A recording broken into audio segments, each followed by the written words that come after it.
ఈ ప్రభుత్వం ఒక ఉద్యమంగా తీసుకుంటాం.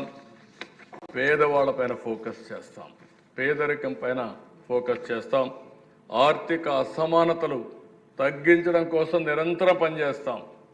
నేను చాలాసార్లు చెప్పాను, P3 పబ్లిక్ ప్రైవేట్ పార్ట్నర్షిప్తో సంపద సృష్టిస్తున్నాం.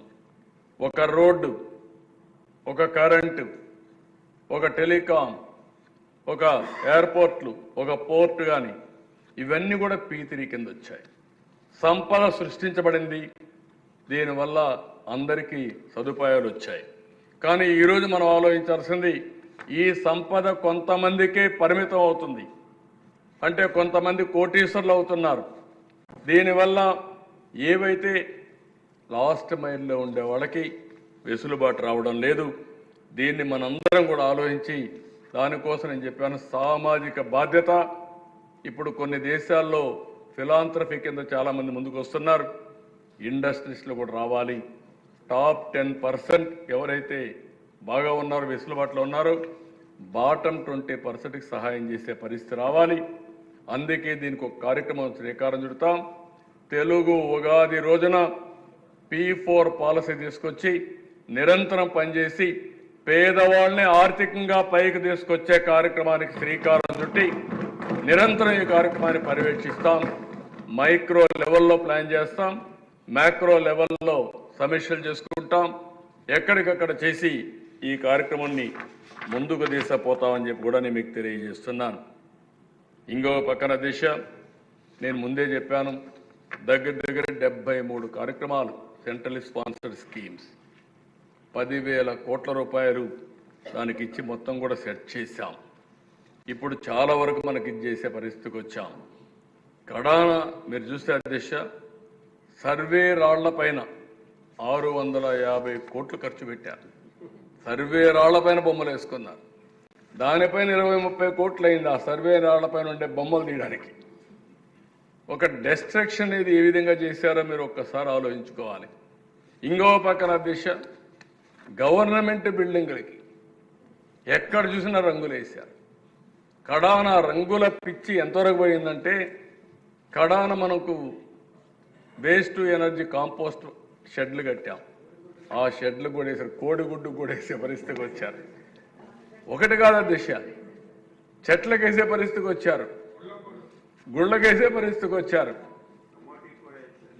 కమ్మోళ్ళు కూడా వేసే పరిస్థితికి వచ్చారు. ఇంకా ఒకటి కాదు, ఇంకెక్కడ కనపడిస్తే అక్కడ సరే.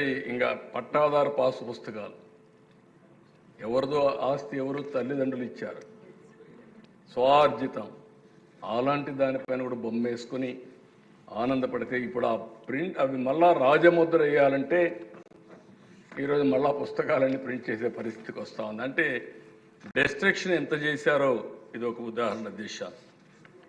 అందుకనే దిశ, దీని తర్వాత మనం అందరం గుర్తుపెట్టుకోవాల్సింది, ఫోకస్ చేయవలసిన విషయం ఉద్యోగం, ఉపాధి. ఈ ప్రభుత్వం ఏదైతే ఎన్నికల ముందు చెప్పామో 20 లక్షల ఉద్యోగాలు కల్పన ఎన్డీఏ బాధ్యత, దానికి కట్టుబడి ఉన్నాం. అవన్నీ కూడా ఇప్పటికే మీరు చూస్తే 6,50,000 కోట్ల రూపాయలు MOUలు చేశాం. దీంతో 5 లక్షల ఉద్యోగాలు వస్తాయి. ఇంకా కొన్ని ప్రాసెస్లో ఉన్నాయి. 5 సంవత్సరాల్లో ఫోకస్ చేస్తాం. నేను ముందే చెప్పాను, డిఎస్సి పూర్తి చేస్తాం.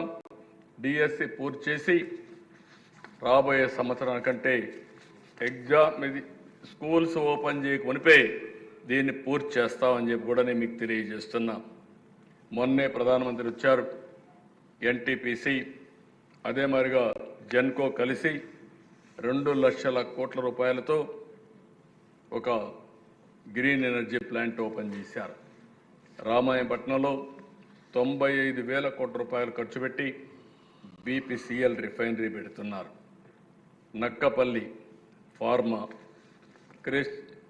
కృష్ణపట్నంలో ఒక ఇండస్ట్రియల్ పార్క్, ఓర్వకల్లు ఎక్కడైతే కర్నూలు, ఇంకో పక్క కొప్పర్తి, కడప, 4 ఇండస్ట్రియల్ పార్కులు కూడా శాంక్షన్ చేశారు.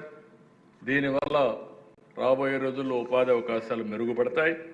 ఇవి కాకుండా మీరు చూస్తే అధ్యక్ష, రాష్ట్రాన్ని గ్రీన్ ఎనర్జీ హబ్గా తయారు చేయాలని ముందుకు పోతున్నాం. 10 లక్షల కోట్ల రూపాయల పెట్టుబడులతో ఒక్క ఎనర్జీ సెక్టర్లో 7,50,000 మందికి ఉద్యోగాలు కల్పించే కార్యక్రమానికి శ్రీకారం చుట్టాం. ఇది కాకుండా గవర్నమెంట్లో ఎప్పటికప్పుడు ఉద్యోగాలు ఇస్తాం. గవర్నమెంట్లో ఉండే ఉద్యోగాలన్నీ కూడా అవసరమైతే నోటిఫై చేసి ఏ టైంలో ఏమి ఇవ్వగలుగుతామో దాన్ని కూడా నోటిఫై చేస్తాం. కడాన వర్క్ ఫ్రమ్ హోమ్ కూడా తీసుకొస్తాం. బాగా చదువుకున్న వాళ్ళు ఉంటే వాళ్ళందరికీ ఇంటి దగ్గరనే ఉద్యోగాలు ఇచ్చే పరిస్థితి కూడా తీసుకొస్తాం. టీసీఎస్ అయితే విశాఖపట్నంలో 10,000 మందికి ఉద్యోగాలు ఇవ్వడానికి ముందుకొచ్చారు. గూగుల్ ముందుకొచ్చారు. ఇవన్నీ కూడా ఇంకో పక్కన విశాఖపట్నం స్టీల్ మారిగానే మీరు ఇంకో పక్క చూస్తే ఆర్సిలర్ మెటల్ అయితే ఒక స్టీల్ ప్లాంట్ పెట్టడానికి ముందుకొచ్చారు.